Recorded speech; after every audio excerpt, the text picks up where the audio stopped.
Hi, welcome. So, yeah, today we're talking about performance prep. This is really important. Obviously, we want to be able to share what we've been working on. And it's just like anything else, something that we have to practice to get more and more comfortable with.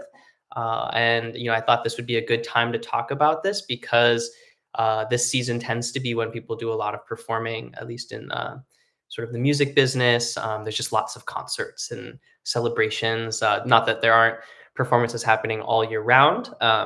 But it's a good time to talk about how we integrate all of our skills and what we want to do when we're actually performing or right before we start performing, and some of the sort of bad habits that we can get into. Trust me, I've been there, and through experience, you kind of learn what works and what doesn't, and how sometimes when we're perseverating on certain things, it serves to sort of take us out of being present, and sort of just some of the signs that we're going into some of these vicious cycles, and learning how to sort of stop and correct it and find things that actually help you get centered and stay focused, and make sure that your technique is in the right place. And one of the hard things about the voice and why this is such a challenge is a lot of the things that we do when we're singing are kind of subconscious, right? Because it's like multitasking. So we can't be aware of everything all at once, and we want to just be able to perform and be connected to the art that we're creating. Uh, but at the same time, there's all these sort of questions that come up, like what if my voice does this, and all sorts of ways that we can get into these kind of negative thought spirals. So we'll talk about some of the physical things that we can do to get ourselves warmed up. Obviously, the vocal practice and sort of my theory around that, as well as some things that help you get your mind centered. Talking about performance anxiety. Please chime in with anything that you might have as a question or things that you find are helpful. I always highly recommend that, and it just makes this just a much more useful process. So I'm actually like interacting with y'all. Yeah, I'll start with like performing. It doesn't necessarily just get like easier. It's more that you learn how to regulate yourself and find tools that can help you manage stress and anxiety, and some of the other things that happen when we perform. Sometimes people get more and more nervous, even the more talented or successful that they get. So just know that it sometimes it hits you and sometimes it doesn't. And we just want to acknowledge it and not try to fully eliminate it, because our um, our adrenaline is also something that we can utilize for good expression and for excitement if we learn how to channel it correctly. So yeah, let's dive in. So the first thing I want to talk about is, because this is such a muscle memory practice, really a lot of our work conditioning our voice uh, actually happens way in advance, right? So one of the sort of dilemmas that people get into is they focus on drills on a performance day rather than warm-ups, and I think it's really important to distinguish the two. You want to keep your drills and your preparation sort of separate, and something that you can't really do on the day of as much. There's nothing worse than just trying to sing a song over and over again until your best performance is in the shower or in the hallway or backstage, but not actually during performance time. That's awesome. Yeah, December 13th, first ever choral concert. Good luck, and that's going to be hopefully a really really fun experience. Um, but yeah, you're probably gonna feel some of these things going through it, and hopefully you'll learn a tool belt of different ways that you can get yourself ready. Everyone needs sort of different things at different times, so I kind of just go through my checklist until I can get myself back into balance. So let's talk just really quickly about sort of the vocal technique practice, because the goal is, like, we do a lot of repetition when we're conditioning and when we're finding different parts of our voice and working a song into our body, learning it, all of these kinds of things. Um, the goal is to get them to be muscle memory triggers, so that when you're actually at a day of sort of performance practice or preparation, you can just use them to sort of check sort of if your system is in balance, different aspects of the voice. And then we'll talk about some fun ways to sort of integrate and get yourself just feeling a little more natural with the whole process. But really, the goal here is that they become these muscle memory triggers so that I can just actually spend just a few moments being like, okay, checking in with my support, okay, checking in with my resonance, um, et cetera, et cetera. So let's talk about that. So we'll go through the process rather quickly here, and ultimately just know that there's lots of other content in terms of like getting into those feelings more. And this is sort of like closer to your performance day, what you're going to be doing. So so yeah, the first thing I always do, right, is some stretching. And we'll at this as we go through this, I'm going to kind of sprinkle in some little tricks that you can do as well.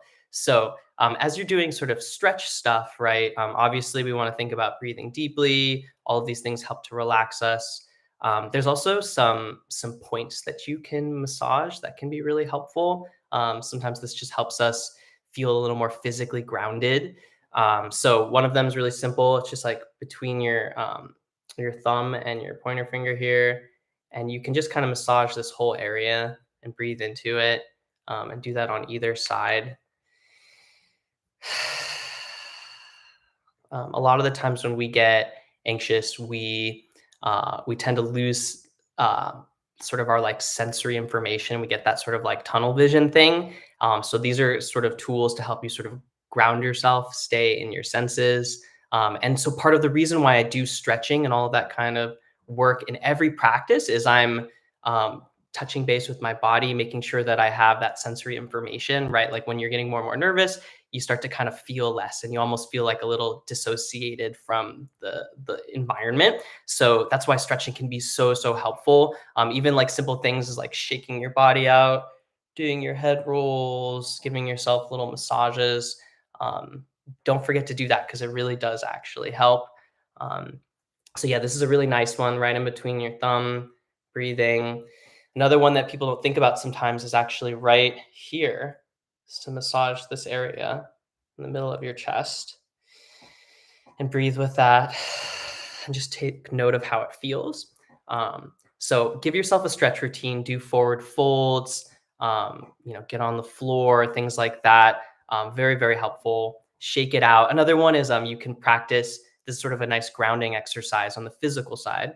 Um, is getting up on your tippy toes and then letting it drop, getting up on your tippy toes and then letting it drop. That's sort of what happens is sometimes when we're getting nervous, right, we tend to want to guard or protect ourselves.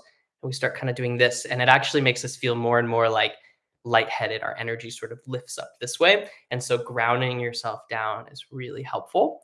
The next one is, this is all going to ring a bell, is doing your belly breathing. When we work on our lower abdominal breathing. That actually helps us stimulate the vagal nerve and gives us good vagal tone. And so there's a lot of good science behind it, but give yourself actually some time to do that, to quietly sort of get lost in your breath. And I recommend doing this resistance of air thing that we do when we engage our diaphragm. We don't do that as consciously as we would like, right? We do it by thinking of expanding out into our belly and our back as we're exhaling and creating this resistance. That also helps us to get calm. So that's why doing these hissing exercises are actually both a good thing for your vocal technique, but also to center your mind. Um, so let's do it just for a second. And again, I do lots of this in other live streams and other content, but there's a lot of reason for why this is helpful. So we breathe from our belly. There we go.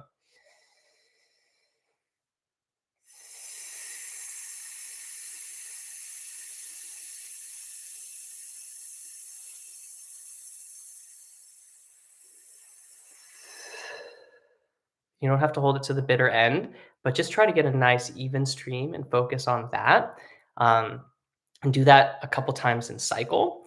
And it's going to help you start to get into a more calm place. It's also good for your vocal technique. In fact, a lot of the times, like, when we're starting to really think about like, what am I actually thinking about when I'm performing? Um, there's a lot of things going on, but one of the most important things that you can do is really just focus on your breath. The moments actually that you're not singing, your setup are kind of some of the most important times where you can be very conscious of just making sure that you let go of your belly and you take that breath. So I always say, like, that's one of the first things I want to do when I get on stage is connect to my breath, bend my knees a little bit, feel myself grounded on the floor, and then look out at everybody, right? So that's the other side of this, is to externalize a bit and just try to notice people, catch a smile. The worst thing we can do is kind of completely get sort of stuck internally. That's when we start to get more of that sort of tunnel vision thing. So use your body actually to help you stay grounded. That's kind of my main thing. That's why it's the first thing we do in every practice, because we're already starting to get that as a tool. And then you can actually use that when you're about to perform, rather than just trying to do it last minute. You actually have to create this as like a practice. So there's lots of things in that. But yeah, it's really, really helpful. This, this one of the little tricks that we'll do sometimes, speaking of like shaking it out, is you can practice doing sort of like the crazy shake, kind of getting a loose. And then what you do is you take it back, and you do it like a little bit less, like half time. You do a little bit of shake, and then you do it a little bit less, just little shakes and stuff until you get that sort of buzzing energy. Because we also don't want to like fall asleep. Sometimes we tend to, there's like all sorts of ways that we can react to stress. And some of it is like running away, right? Or like, as we talk about, like freezing, completely like sort of blanking out, right? And we'll talk about some of the tricks for that too, for memorization and other practices. But there's all sorts of ways. So we don't want to completely fall asleep. At the same time, we don't want to be super uncontrolled with our movement. So we want to sort of use that to kind of regulate, right? Give yourself that range, so that you just feel that little bit of buzz. So that's a really fun little trick.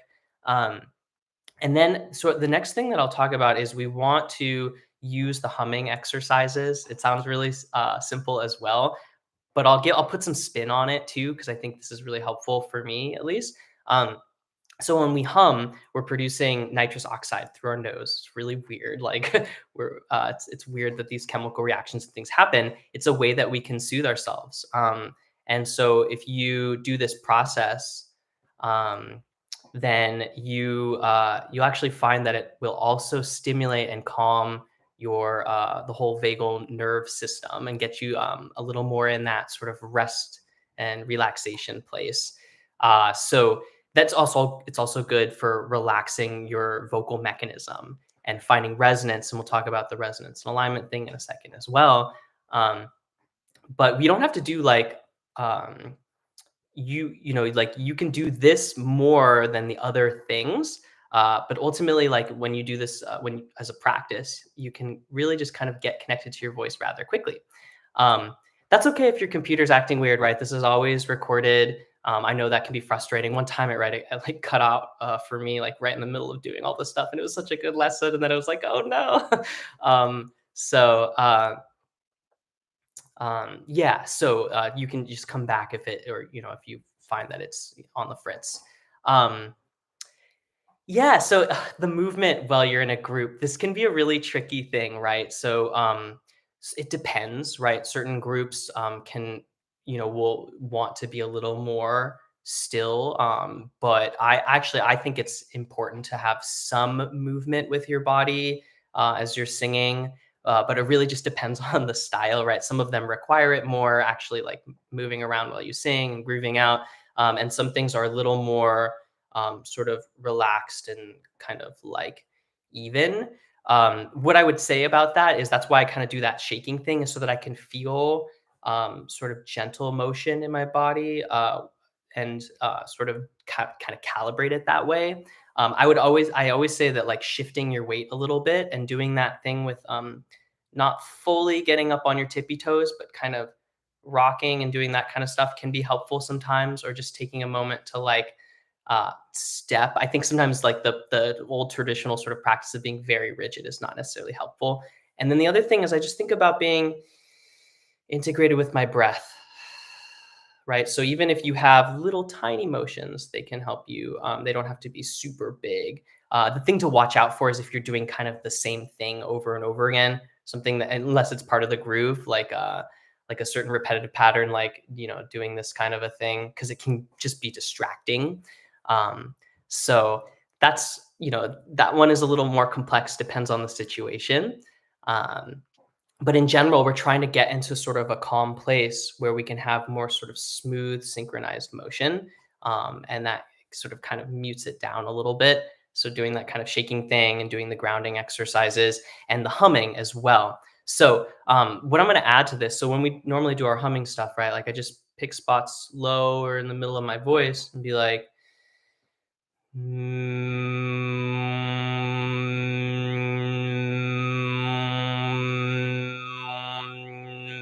I practice moving around it, right? Because that's helping me feel just how subtle the internal process is. Um, so yeah, I know you all know this sort of practice, but actually do that for yourself. It's very helpful. You hear the resonance, and I'll add a spin to it. I actually find that one thing that's really helpful for me is to practice and do a little improvisation. A little bit of free singing makes you more present, right, and less sort of focused on exactly what you're performing.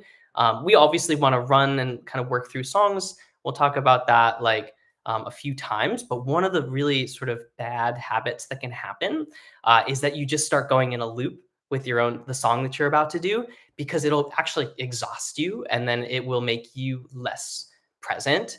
And this happens like while you're listening to other people doing stuff and you're not really just enjoying the evening of music making, because you're so hyper conscious of sort of how your performance is going to go. So what I'll do is I'll actually just do some free humming, and I will just create a melody. It's fine if it's a little weird at first, but you'll start to kind of gravitate towards nice little loops and sort of little things, and use it as a way to warm up as well. So I'm connecting to my support, using the humming as both a way to get resonance and also to decompress the vocal folds.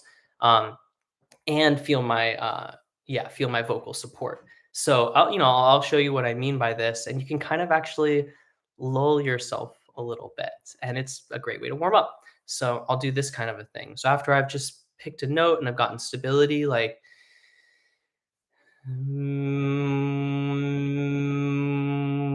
I might go like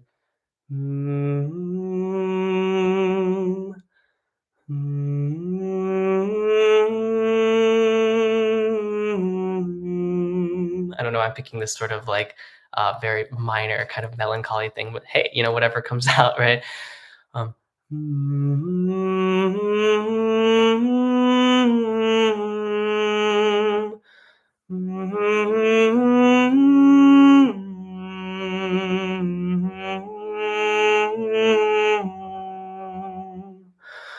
You see, I take a moment to breathe, reconnect, and I just feel what it's like to sort of pilot the ship for a second, right? Really enjoy that process. It's really kind of like the OG way of relaxing yourself is the gentle humming. So find something that's different from maybe what you're doing. Maybe you end up kind of singing a little bit of your song. That's totally fine. But I think it's actually helpful to just connect to your voice outside of like what you've actually prepared. So I'll do a little bit of free sing actually, instead of just going into that, like, I'm just going to do my drills and be like, ha, ha, ha, ha, ha, ha, ha, ha, because then you're going to start to over sing a lot of the time. And that's more of a drill, right? So warming up is about finding that fluidity, connecting support and resonance, and seeing if your body can stay relaxed. It's all that muscle isolation sort of a game. Um, so yeah, give yourself some time, right? Warm up that way by just sort of singing through a melody, right? Pick a note that feels comfortable, and start to play around with scale degrees as well. So this you can actually do it with the numbers too if you want. But I'll actually just sort of warm myself up to my musical ear, right? So this is why I do this kind of stuff, right? So first I'll just kind of survey it and be like, 1, 2, 3, 4, 5, 6, 7, 8. Do a little major now. And then what I'll start to do is I'll test myself. Can I find these notes? Like 1, 5, 4, 3, 2, 1, 5, 6, 5, 7, 2, 3, 1. And you can see how these two things can work together, right? If you know the numbers and you've been doing this practice, you can start to think about the numbers while you're humming and do something where you're like,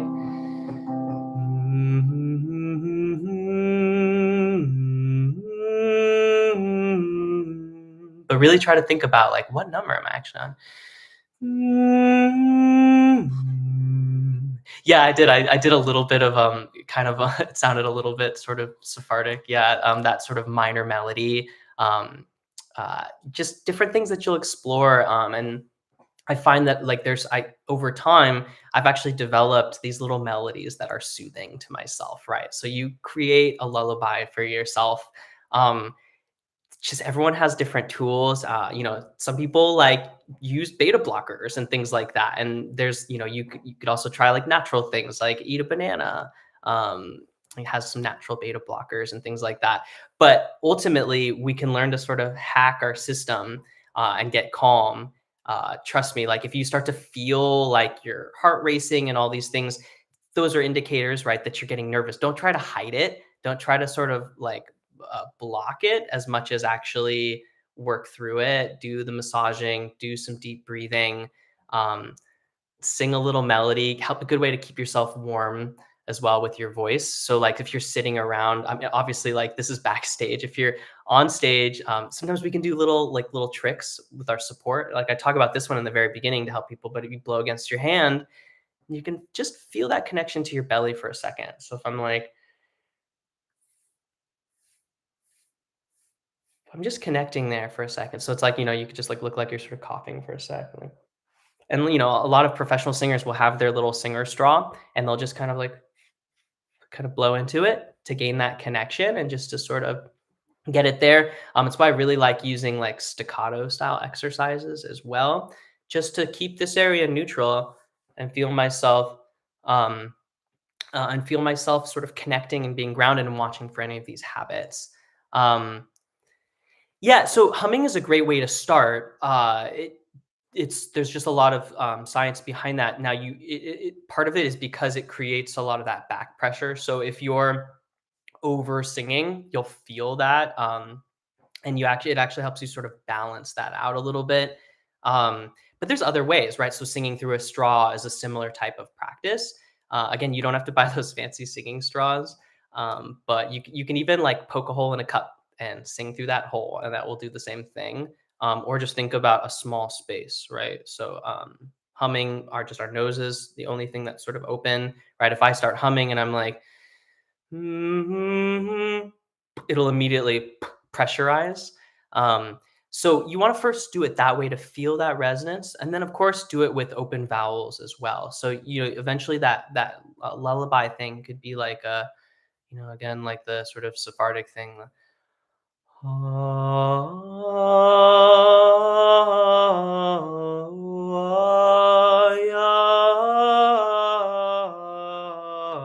That would be really Sephardic if I did that. But I'm using glides. I'm starting to find my connection to resonance, right? You can do this on a single note. That's why I do this kind of thing where I'm like going like yeah,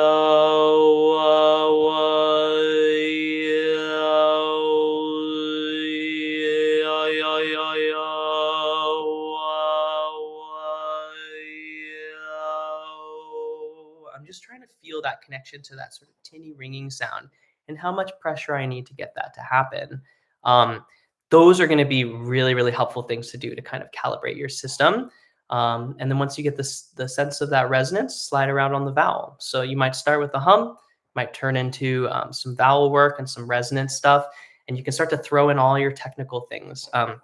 Same thing even with the staccato thing I was mentioning, right? So with that, I'm practicing my ability. Like I'll take like an octave or something and go like ha ha ha ha ha ha ha. And the goal is to try and resist that temptation to want to go ha ha ha coming off the body, but instead grounding down, right? Very similar to that pulsing exercise that we'll do sometimes, going like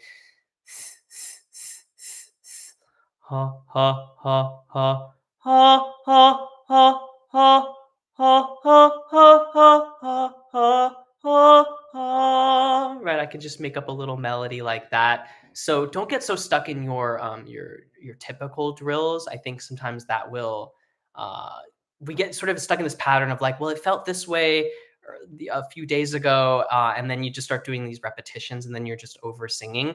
It's really just to connect in with the different systems, right? So connect in with your body, do some stretching, feel some points, do some grounding, wiggle it out, connect in with your breath, right? In this order, right? This is kind of what happens. So you walk on stage, you're moving your body, you stand there, you try to get grounded, you take a breath.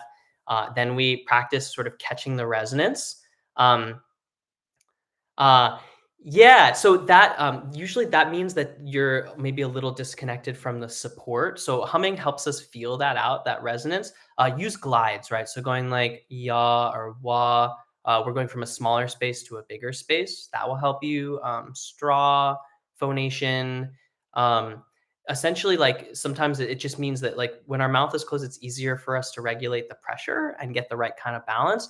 When it's open, we might be missing that. So that's why the actually the staccato stuff can be really helpful, right? So you can be like ha ha ha ha ha he he he he he, and practice kind of pulsing it and then lean into it. So I'm just trying to spark that resonance, like he he he he he ha ha ha ha ha. Sometimes, if you're having trouble hearing the resonance because of where you are, you might do some of the tricks, right, where we like put our hands here so we can hear our voice more live, right, less internally and more externally, singing into a corner or in a hallway or in an area that has lots of reverb, right? That's why singing in the shower is actually really a nice place. Um, but ultimately, I'm just trying to find that alignment and balance because ultimately, when we're on sort of in performance, either we go too big or we go too small. And so I'm always just trying to calibrate that middle area. Sometimes because we're trying to like push to be heard because we're not hearing ourselves very well, or we're nervous, so we're kind of like getting ungrounded and disconnecting from our lower body, and our breathing gets shallow. Those are all reasons. So that's why I'm doing this kind of stuff. Helps me connect, helps me find sort of where my voice is at for the day and how much effort I need to put into it. Um, so I would do that, right? So resonance and alignment work. You can do some of these simple ones, right? Where I go like, and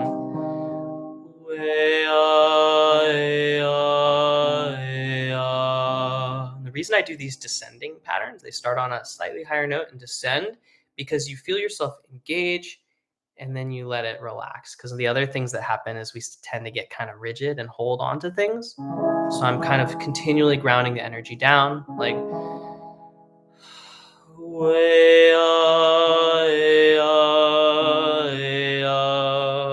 keeping this flexible, and then eventually getting to that sort of nice, calm, still place.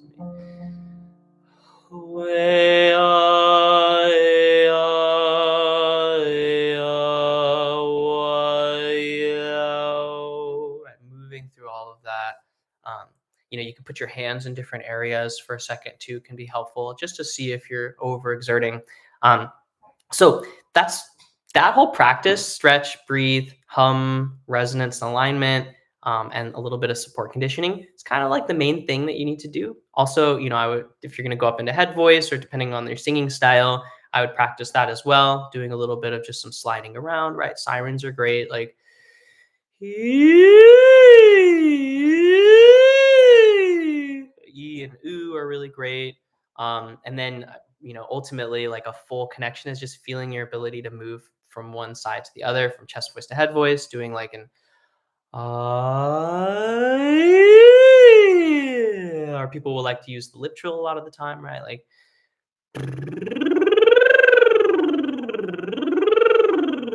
but these are all just ways to touch base with the voice.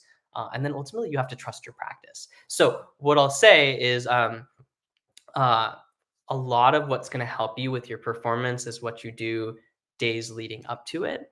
And so, one thing I recommend is to practice actually recording yourself, if it makes sense for whatever you're doing. The second we record ourselves, we kind of put ourselves in that hot seat of like, I'm in a performance where I don't get to go back, right? I can't stop. So you have to kind of force yourself in that. Don't stop the recording. Like, just try to record all the way through and see what happens, because then you're actually testing yourself. And then there's this really interesting stuff that you can do, which is afterwards take note, or reflect on sort of like what you felt. What are your signs of anxiety? People do different things when we're nervous. Did you get flustered? Did you get ungrounded from your body? Um, did you just not do it? Did you like, no, I'm not going to do that? So there's all sorts of ways that this happens. And then we can actually play this really interesting mental game that I think can also be really helpful. So some people, right, we come from the place of our body. In some situations, you come from the place of your mind. You sort of work through it. Oh yeah. Some people will do that one, and the body thing is like hold, squeeze, right, and then let it go just to feel the contrast. That's sort of like the arms in the door frame kind of a thing. Um, but another one is actually, oh, I see what you're saying. Yeah, you're also saying like, what do you do when you're nervous? Is you kind of grip down, right? So that's one of those sort of fixes for that is actually go towards it for a sec and then release it, so it becomes more conscious. Um, but yeah, a lot of people will do this thing, right? They'll like hold the piano, or you'll hold your finger in your pocket, something that makes us feel grounded, right? So you'll kind of notice that, or you'll curl your toes, right? You can hide the tension a lot, but ultimately, that's why we want to do this practice outside of our performance first and take note of it. And then there's some like mental questions that you can ask yourself. And this is sort of like an old, like Sanskrit sort of thing. It's simple, but it can be really, really useful. And you can even like journal it a little bit. Because then you start to get into the sense of like intentions and what your goals are. So the questions are, what exactly am I anxious or worried about? Right. So when you're feeling the whatever your cue or trigger is, like tightening your hands or gripping down, or you start getting spacey or flustered, you say, what am I worried about? And then you ask yourself how it behaves, right? We're already kind of doing that. And then you ask if it's useful to you. And it seems like a silly thing, but you want to do it in the moment and catch those things, because then you can start to kind of barter with yourself when you're about to perform. We can go through all sorts of things where we feel like, oh no, I'm getting really lightheaded, or like there's also, getting nauseous, whatever. There's all sorts of cues that people will have, and you just have to ask yourself what it is that you're worried about. A lot of the times we get to questions of like judgment. There's this question of like, what is the intention of your practice, right? This is where we get to the conversation of like growth mentality versus a fixed mentality. Like you can only try and move forward and learn from what happens, and see it with a little bit of joy, curiosity, and playfulness. Really, a lot easier said than done, but it can be really, really useful. When we're worried about making mistakes and that detracts from our overall points, right? Like in terms of impressing people or whatever your criteria is, then as we make mistakes, it'll cause us to retreat more and more. Whereas actually, mistakes can be something that makes us more human, right? Like having a perfect performance isn't necessarily always the goal.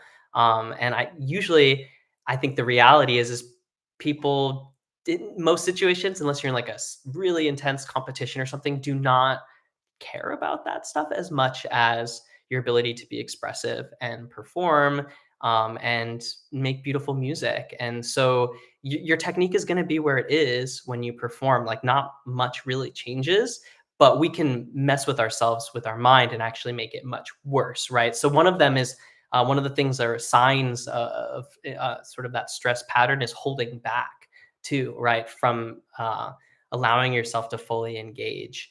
And so so this is all part of this practice, is to kind of approach it from the mental side, approach it from the physical side, and keep asking yourself that question, like why am I here? What's the point of this? What do I want out of this?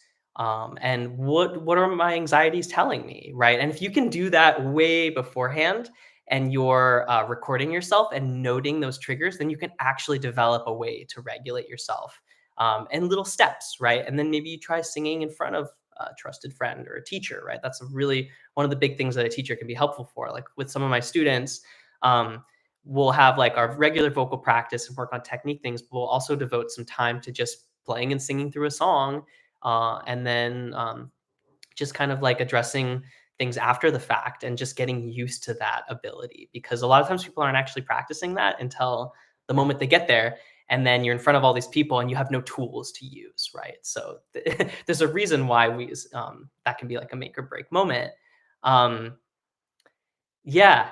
Yeah, exactly. No, you said it really, really well. In fact, I want to say that shifting any limiting beliefs that are at the root of our nervousness, stress, anxiety, and slowly we can begin to awaken an anchor in our joy.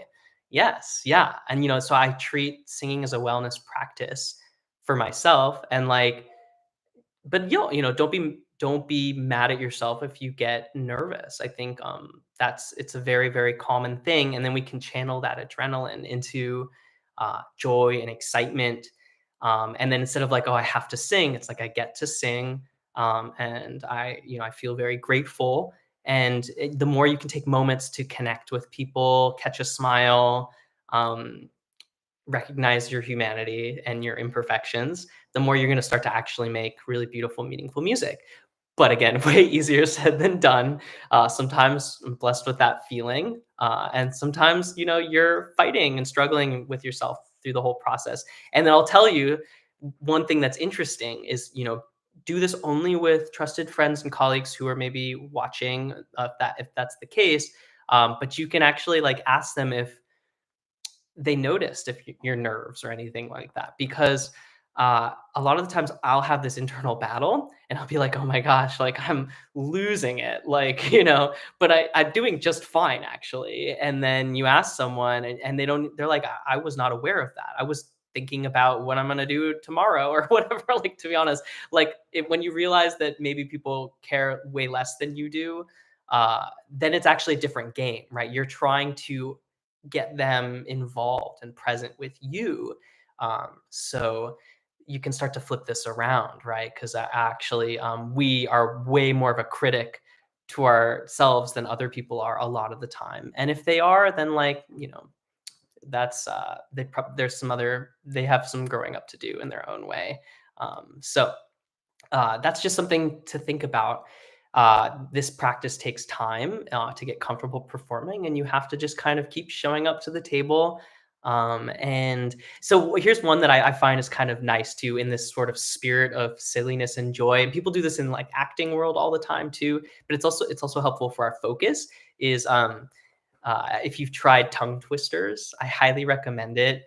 It might seem totally ridiculous, but part of this is just getting comfortable making silly sounds, but also trying to keep them in a pattern or order. And this one, it can help you just sort of with your overall coordination. But it also can just cause you to laugh, and you don't have to do them perfectly. And if I can laugh to myself a little bit, then I'm not taking it so seriously, and I've convinced my brain that I'm not dying, right? That this is something else. But so like I'll go through some of them that are kind of fun.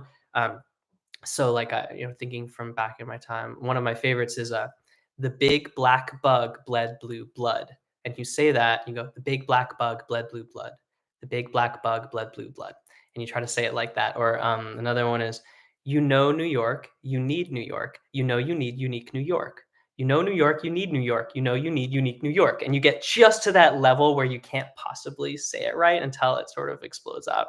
um, Aluminum linoleum, aluminum linoleum, aluminum linoleum, aluminum linoleum.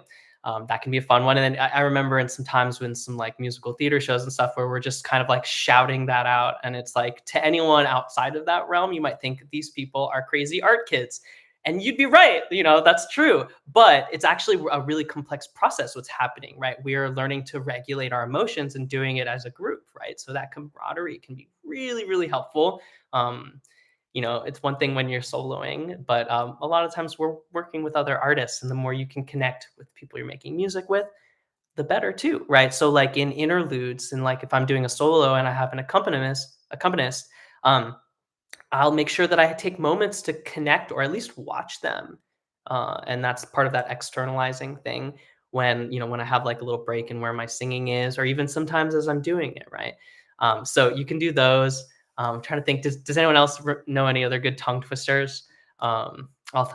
there's more. Some of them I don't want to do because I'd be worried that I might say something I shouldn't on a live stream. Uh, so there's that. Another one was I think red leather, yellow leather, and then sometimes you can reverse the flow, and this makes it really hard. So if you're like red leather, yellow leather, red leather, yellow leather, red leather, yellow leather, red leather. And you saw for a moment I had to stop because I was gonna get twist over myself. But that's actually helping me be more present in the moment with my coordination and with the speech of my voice.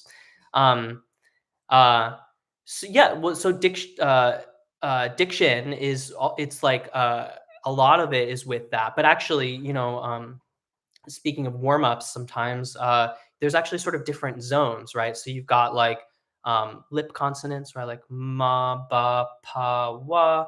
You've got tongue to hard palate, ta, da, la, na, ra. And then you've got heel of the tongue to soft palate, ga, ka, ya. There's actually a lot going on. There's fricatives, right? So like all of that kind of stuff. And all of these things combined. So when we're talking about diction in general, one thing I always recommend is it's about increasing the length at which you're on a consonant, and that helps you with expression. This is even for like public speaking. I do a lot of talking through this kind of stuff and with students. Um, uh, it's actually about the length of the consonant rather than how much force you put into the consonant. And that will also help you with your efficiency and your expression, as sometimes our temptation is to want to mumble or to overdo it, right? So it's always finding that balance. So yeah, tongue twisters are really helpful. And then on that side of memorization as well, I recommend if you have lyrics that you have to memorize or you're singing, um, you you want to practice reading them like poetry. So that's one of it. One of the things is read it like poetry, and try to recite it like their lines, because that's already one level, and then you have to add notes on top of it, right? Um, the other one is to write out your lyrics, right? And if you can write them from memory, that's going to help you. So you're just creating more and more pathways so that it pops up in your brain, and you don't have to sit there sort of cycling through it in your mind right before you do it, because that's actually going to trip you up a lot of the time, right? We want to just be present with each phrase as it comes. Um, uh, uh, Oh, are you saying that that was an example of, like, dictation is done with the tip of the tongue and the teeth? Oh, I see. Yeah, okay. That's hilarious. You got me. Dictation is done with the tip of the tongue and the teeth. Yeah, that's a lot of the kind of a thing. So awesome. Thank you for that. Yeah, so that's one thing I recommend is write them out, read the poetry, and then there's another thing that you can do is try to group the sentences together. That's so funny. This happens to me a lot. Like, it's sort of the chat versus doing this. So yeah, I appreciate that. The One of the things that happens is if we get just the right sort of cue, then the rest of whatever we're about to say kind of unfolds. So you want to kind of package your information into like what is the key word for that sentence. It's often as simple as like the first word, but sometimes it's like whatever the concept is, right? And so you can actually use that to sort of center yourself with, this verse is about this thing and this verse is about that, and that can help you also just have your memory. And then the other thing is like if you're using lead sheets, like use them ahead of time. And if like putting little visual cues and notes and stuff like that. And even then, you kind of want to memorize it a little bit. But that process of giving yourself little visual cues can help you, because then I can kind of sometimes see the music a little bit, like a visualization of the page and those cues as I'm performing as well. And so it's just a mix of things, right? That kind of keeps our memory and our focus moving forward. So, I hadn't heard that one before, so that's funny. Um, there's this really great one from the Mikado too. That's the it's actually the Executioner's sort of song. So you can look that one up. I think that one's a copyright, so I won't say it. But I really like that one. It's sort of weirdly morbid, but that's also maybe somewhat of getting in the mindset of performing. Um, so that's that kind of concept, and then we can go a step further, and I think this is what's when it's really, really meaningful. Um, yeah, yeah, no, totally. The memory thing is a really you have to be creative about your practice. Um, one of them, one of the things you can add into this too is really taking a moment, and I do this with the songwriting stuff too, right? Which is finding sort of sense memory connections. So this is also another way of adding cues, but we think about the lyrics as like poetry, and we take it phrase by phrase, and I really just try to, when I sing the phrase over and over a couple times, like, what feelings and thoughts and memories and emotions do I have? This is a way to get yourself a little more connected to character and expression, because strangely enough, when we jump into that, we're less focused on ourselves and we're sort of just serving the music. And that's when it really can be very magical, is when you're just sort of like in the music and the feeling and the vibe, but you have to get there by actually connecting yourself to what you're doing a little bit, right? Like, what does it mean? What images, what memories show up? Um, so that can be a really, really great tool. And it just helps you get more in tune with what you're actually singing as well. Um, but yeah, Yeah, so but 100%, like, memorization, um, it can be a really, really tricky process, and it does just take some practice. Um, yeah, yeah, so, the if you're talking about your, like, oh, I see what you're saying. Yeah, so the dynamic, that's why I was saying you have to put little, like, if you're trying to really get, like, a sense of dynamic and flow, you have to make your own little cues. Like, I will circle things, I will highlight them. I give myself, visuals that are faster for me to pick up on than even just, like, the typical symbols. So invent your own map is what I would say. And then the other thing is, like, if you have a conductor, like, use them, right? Because that's one of the great ways of, like, dynamics. Things change in performance, right? And you have to be flexible. And a conductor is hopefully giving you lots of information and sort of integrating what's happening.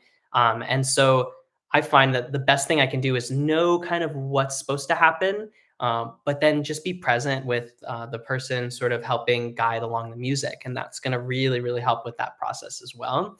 Um, so yeah, and then you're also talking about, like, the belly tightening thing. With that, you want to practice changing direction a lot. So, what I recommend is to work on some agility style exercises, so that you're not just engaging, but you're also learning to sort of go with some wave stuff. So, right, like, you could do it with staccatos. It could be like your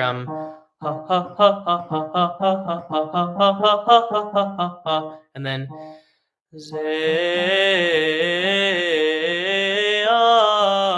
the whole point is like, by the time you put in the push to get you to the note, you already have to be changing direction. So it's causing you to do that kind of thing. There can be a number of sort of exercises that do that. I like doing turnarounds. So, like, one of my sort of patterns, and this kind of goes along with inventing my own little melodies, is I'll do this sort of sequence where I'm like, way ah, way ah, way ah. And I'll sometimes move with my hands at first. And the goal is, if I'm feeling kind of stuck, like, I'll struggle with that, and I'll just keep doing it until I can get light enough where I'm not sort of smoothing that over. So again, it's like this, like, way ah, way ah, way ah. So I'll just practice, like, riffing too, even if it's like before a classical thing. I'm just trying to get a sense of that agility, right? It could be like no,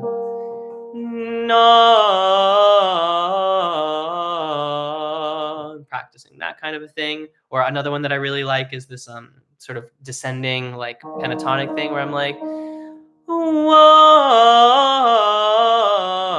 and then I just try to stitch it together more and more, like, whoa, whoa, and just play around with that. So that's partially why I'm talking about the sort of free improvisational thing. If you're like thinking ahead too much, then we tend to lock positions and we sort of hold and we don't get that natural sort of flow of our breath. Um, when we're singing well, we're building momentum, everything's connecting to the next thing. And so that's what's so hard about this, right? Is we have to be present with each phrase. And so that's why improvisation is actually really helpful, is to just to get you to be a little more present and not thinking about sort of the hoops that you're about to jump through, because we've already planned the hoops. But you want it to feel like it's fresh every time you're jumping through a hoop.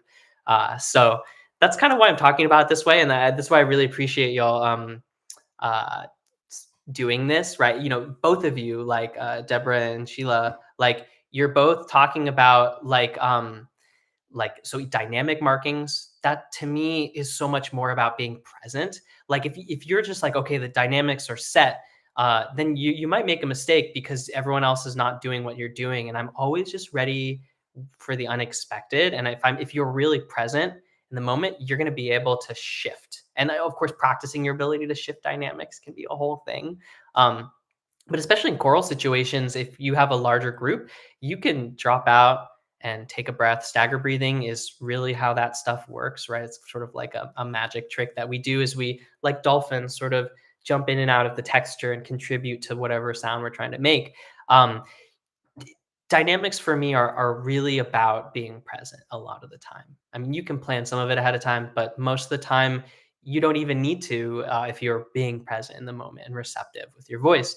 Um, uh, y Yes, I'm talking about, like, freedom of movement with, between the notes, but also, like, just general phrasing, because our support, like, when we're trying to protect ourselves, we tend to sort of, like, lock and protect, like, our abs in these areas get kind of, like, stiff and static, and we wanna always try to let the belly go and drop. And when we're supporting, like sometimes we're engaging, but it also has to relax as the phrases go down. So it's really more about how we ride the wave, right? And the connection we have. So overdoing something can be just as bad as underdoing it. Um, but yeah, and then the same thing with um, yeah, same thing with the support thing, right? So if you're like, I know that I'm like coming up to a high note or moment, we tend to lock up before we hit the note. And then our voice actually goes through like a crack or something where it's like uh rigidity. Like that it's because y- you're not in the present moment with how much support it needs, and you've done it too early or too late, right? So um yeah. Um am I answering this correctly? I'm sorry if I'm going off on a tangent. Um, uh, yeah. Okay. Good. Good. Good. Yeah. So it's just a tool belt, right? So my point is for some people, it's the physical stuff that's helpful. Sometimes it's the mental stuff. It's usually a combination of all of them. Um, you know, failing to prepare is preparing to fail. So it's a lot of it is what we do in advance with our muscle memory. Um, and yeah, that's sort of like the main practice here. The more you can emotionally connect to character, the more present you're going to be as well. So try to actually get real sense memories. When I talk about that, I'm talking about like, what do you see? What do you hear? What do you smell? What do you taste? It doesn't have to be all of them. A lot of times it's visual for people, but we think about um, memories that pop up into our brain, and you might want to write them down. And then what you can do is you when you have those key words or like images, you evoke them before you perform, and it's a great way to get yourself distracted but also not distracted, right? Like you're distracted from your anxiety a little bit, but more just channeling or focusing it into something else. um, yeah, and then okay, and so then the other conversation is about endurance, right? And that can be a really tricky game, and sometimes it's not to our favor, right? Like sometimes it's like we're singing up in the highest register, as you're sort of saying, um, and then it's like, how do we recalibrate and reset? that can be a really tricky practice as well. One thing is just being mindful of, can you reset your larynx a little bit? So I always talk about that like sort of neutral larynx concept of like breathing in the yawn. If you have time and you can just kind of do something where you twist it out, or sometimes like in a bow, like I'll shake my head, relax it a little bit. Um, One thing you can practice is practice your high song, give yourself a little bit of vocal rest, practice the other songs, and then you just have to practice running them together closer and closer. Um, but some of it might be just that's like a technique thing sometimes, right? In terms of like high registers uh, can sometimes feel daunting, right? But it's a lot more about resonance and placement than it is about trying to like push the sound. But that just comes from like technical practice as well. Um, Another thing is like, don't forget to swallow. It's also partially a larynx sort of reset thing. When we swallow, it goes up, comes back down, and then you can think of like, can you get that little stretch, that ability as you breathe to let the larynx drop. I know it's easier to see for male vocalists, but you can always do that where it drops and recenters. Um, and if you have time outside of being on stage, you can do some of these other tricks, right? So like the massage, the humming stuff. These are all ways to sort of reset the larynx. But yes, sometimes it's just a challenge, and it takes some practice to be able to do that. Um, yeah. So any other questions? I know we're just about at the end, and yeah, hopefully this just gives you some things to think about and try out. Again, like you don't know what works until it works for you. So again, sometimes stress and all of that can be a good way to practice, right? If you're like, here I go, I'm feeling anxious, right? It's just like it's very common. There are plenty of famous singers and musicians who deal with performance anxiety, and so you can kind of look that up. There's lots of notable people, and it's not something to be ashamed about. In fact, it can actually really make your performance exciting if you learn to channel it correctly. Um, oh yeah, and top E of staff, yeah. Yeah, so with that, like sometimes, at least, and it depends on the vocalist, but sometimes if you're thinking of the technical aspect, the problem with fly is that it goes right to that open ah, and it can be hard with the chord compression. So what I'd recommend is trying to do it with smaller vowels first. So it sounds weird, but practice it with flea, and then flay, and then fly, and try to keep just a little bit rounder. Don't let it go into the diphthong. So the other temptation with a word like that is to go like fla, right, and go I and get close into the E part of it, but actually go like fla, and try to get it really tall, because it's in head voice. Otherwise, if you spread it out that way, that's gonna maybe cause too much collapsing of the space, and you're not gonna quite get the resonance. So that's one thing that I'd recommend. But that might be something I'd particularly work on with someone, in terms of their like technique. So flea, when we're going like E, like that. The other one is so it's tall, right? And then A, try to keep the same kind of shape, and then fly. And then do the E of the fly at the very last second. Um, the other one I would say is like practice sort of sliding up to it. If you're sustaining it, um, um, if you're sustaining the word, you want to just sort of practice like sliding up to it, and then uh, let it go, and then slide up to it. Try to drop down into it. There's all sorts of ways that we can do this, right? Overshoot it and then come back. Those things can be helpful.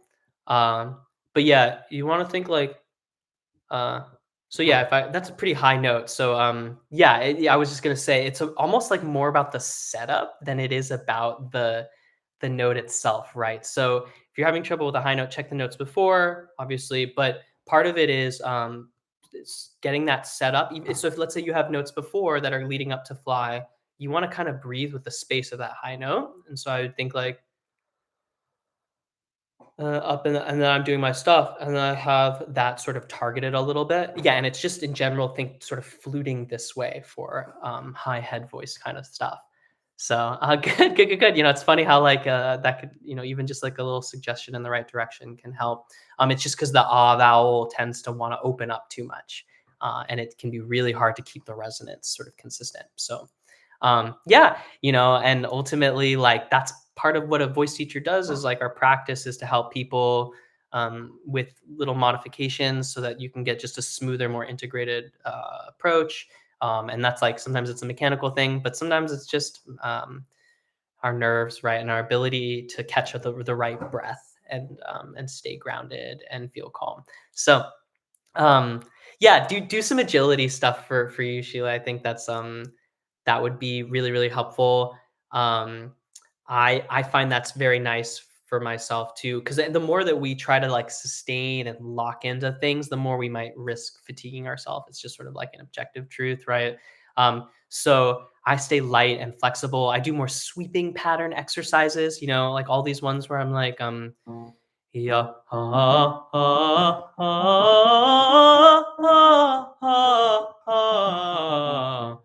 That's a great way to just stay light and flexible. Or this one where I go like,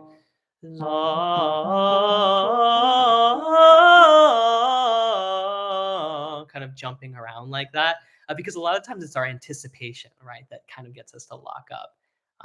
So it's just like other balance based sports. You have to be ready in the moment. Um, like you're riding a wave or a skateboard or skiing down a mountain. Good morning. So I know we're just finishing up right now, but check this as it's will all be recorded and yeah, go back to it and if you're like, what did he say? I'm just trying to assemble lots of tools that I know from my friends and for myself in terms of how I can get myself in a good performing mood. It comes and goes, and right, it's like the more performing I do, often the easier it'll get. And if it's been a while, like I might have to use some of these tricks to get myself back to that performing shape. And you'd be surprised sometimes when there's lots of people really close to you, it's different from I know that this is what's hard about the international stuff, right? It's like the time zones can be tricky. Maybe we'll see. Maybe we try to have consistent times, but we'll play around with it. Maybe we can have some options that are better for those of you in much farther away places. Um, so I was just going to finish with this last concept, right, of like you um in terms of your endurance of things, like sometimes small crowds can be actually more terrifying than larger crowds. So just be open to how your body might feel, and it may not be what you expect. Like I found sometimes when I'm on a bigger stage and there's lots of lights and things like that, like I can't even really see people. They look like weird little ants, right? Like the Kodak Theater. It's like bizarre, right? We've done some like a couple things for that. And it's just you on the stage then, right? And in that sort of moment. But then sometimes you're doing like a little like cabaret thing and there's people like right next to you, and that can be more nerve-wracking. So be open and always ask yourself how you're feeling. And then go through this process. There are tools that you can use. So yes, I'm hoping that this will be helpful for all of you as you do new performance projects, or just as you continue with your season of busy performing, and just be curious about it. And yeah, so no, no, you were talking about this, like one thing you can do as you're singing. I just I want to make sure you've got something is this is a practice I would do is I would actually like gently kind of like press on my arms as I'm singing a little bit because it can be soft here when you're singing. The support mechanism is actually lower and more internal. And so you want to practice sort of relaxing the abs and keeping them soft, even if as they're expanded. So give it a little sort of wiggle as you're singing, and that can sometimes help retrain the muscle memory. Thanks so much, though. I appreciate all of compliments and things, and yeah, I think I'm going to be continuing on for the next month or so. So I'm actually coming up with concepts now. So before I go, if any of you have some things you want me to cover, let me know. I'll stick around for just a few minutes because I want to make sure that this is like nice and interactive. Uh, what are some things y'all want to cover for the next few weeks? can be anything really. Um, if you think about, right, we could do more agility stuff. I was thinking of maybe doing some pentatonic scale practice because that's always really fun. Yeah, so you can, if you can't think of anything right now, you can always come to the next one and give a shout out for it. Like I always want to hear what you guys are interested in doing. Um, and Yeah, yeah, we could do some stuff on theory too. I sometimes I'm a little nervous to do theory lessons because people uh, get a little. It's like very academic, get a little frustrated.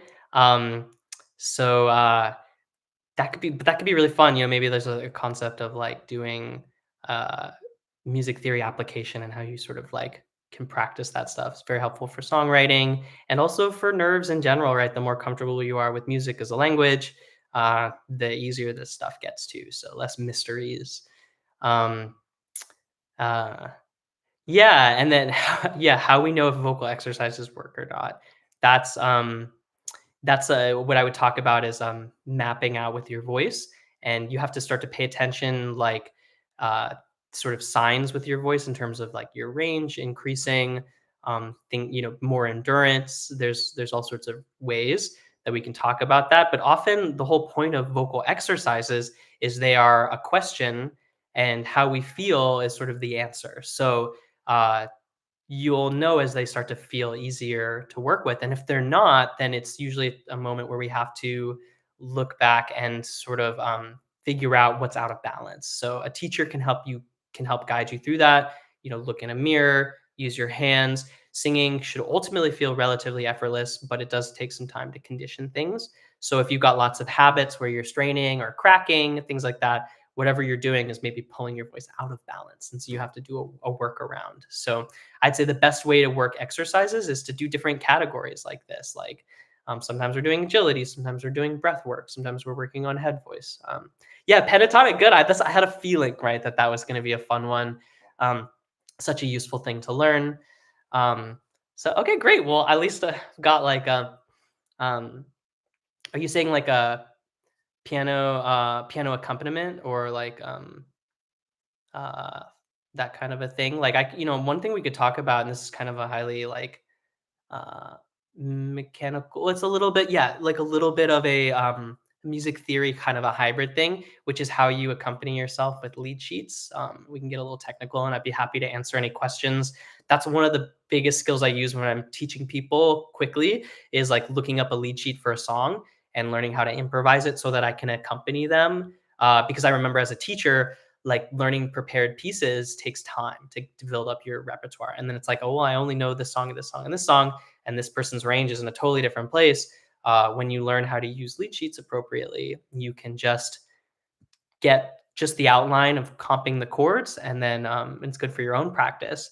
And then you can actually help them work through stuff without having like spending hours and hours trying to like practice something perfectly. So maybe I'll throw that one in because I think it's one of those things that we don't think about. And even voice teachers have run into that problem, right? And they just end up using a lot of karaoke tracks. It's different from working with a person moment to moment because that's where organic music making happens. And it's a good segue to round this up, which is about being present and having interplay with people, right?